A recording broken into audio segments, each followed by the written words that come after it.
Alors une dernière question pour nous rapprocher du Var. Dans quelques temps, nous allons voter pour les municipales en mars 2020. Comment ça se passe dans la d'abord dans la 6e circonscription et puis après plus généralement dans le Var? Pour la 6e circonscription, assez bien. Donc, il y a eu des investitures et des soutiens qui ont déjà été accordés. Donc, vous le savez, à Saint-Cyr, au Bossé, à Saint-Maximin, soutien sur Brignoles, investiture à Cuers également. Là, il y en aura d'autres dans les mois à venir, notamment dans les communes de moins de 9000 habitants. Ça se passe bien, tout le monde travaille beaucoup, donc c'est une bonne chose. Et puis c'est le principe démocratique. Et bon, dans le Var, on va dire que c'est un peu la même chose, si ce n'est que sur certaines communes, c'est un peu plus difficile.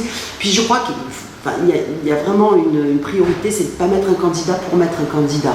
Il faut mettre un candidat si on pense qu'on a quelqu'un qui a les mêmes valeurs que nous défendons dans la République En Marche, si on a un candidat qui a des compétences et si on a un candidat qui sait bien s'entourer et qui sait travailler en collaboration. Si on a ça, il faut y aller, sinon c'est pas la peine. Mais ça veut dire par exemple que des villes comme Brignoles, vous avez une nouvelle fois mis les pieds dans le plat, vous avez donné, expliquez-moi bien, vous avez donné un soutien avant une investiture, donc le maire de Brignoles, s'il gagne demain, il est la République En Marche ou les Républicains? Alors en effet, nous avons donné le soutien à Didier Brémond. Alors pourquoi? Parce qu'il y a un constat que j'ai fait, c'est que ça fait 2 ans que nous travaillons ensemble.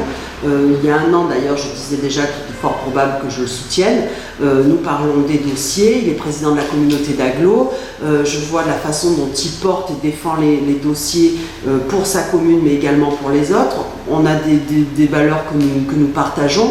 Moi, je vois qu'il y a une bonne dynamique, on se tient au courant, quoi. Et ça, c'est bien de travailler ensemble. Et puis, il y a autre chose, c'est que moi, les citoyens me disaient, mais comment on va faire? Parce qu'on est la République En Marche, mais nous, on aime bien M. Brémond, on aime le travail qu'il fait dans la commune, et vice-versa. C'est-à-dire qu'il avait également des citoyens républicains qui lui disaient non, on a une députée qui est toujours sur le terrain, nous c'est dommage cette opposition de principe, et donc on en a fait une force, c'est-à-dire que nous allons travailler ensemble. Il prendra certains de mes marcheurs sur la liste. Bon, on n'est pas rentré dans le détail, c'est pas une question de quantité, combien est-ce qu'il va en prendre, c'est surtout quelles sont les personnes compétentes qu'on peut lui apporter et comment travailler en une bonne intelligence. Mais on est maire avant tout. Je ne pense pas que ce soit important pour le citoyen qu'il soit républicain ou qu'il soit la République En Marche. Maintenant que les républicains ne lui ont pas encore donné l'investiture, bon, ça c'est pas mon parti. Quel est le programme de vos prochaines semaines? Eh bien là, écoutez, je remonte à Paris justement pour participer à tous les débats qui vont avoir lieu et à toutes ces nouvelles lois que nous espérons faire adopter assez rapidement. Nous en avons pas parlé, mais il y a également la loi engagement et proximité, où vraiment on essaie de redonner du pouvoir et de la considération aux maires. Et j'ai fait une réunion d'ailleurs avec certains des élus de mon territoire pour en parler. Ils sont tous plutôt satisfaits, donc je suis ravie de cela. Donc c'est recommencer à travailler dans les commissions, la commission éducation affaires culturelles et la commission des affaires européennes, participer au débat dans les hémicycles et puis continuer mon rôle de porte-parole également au niveau des médias nationaux. Eh bien écoutez, Madame la députée, je vous remercie, je vous dis à très bientôt. Merci.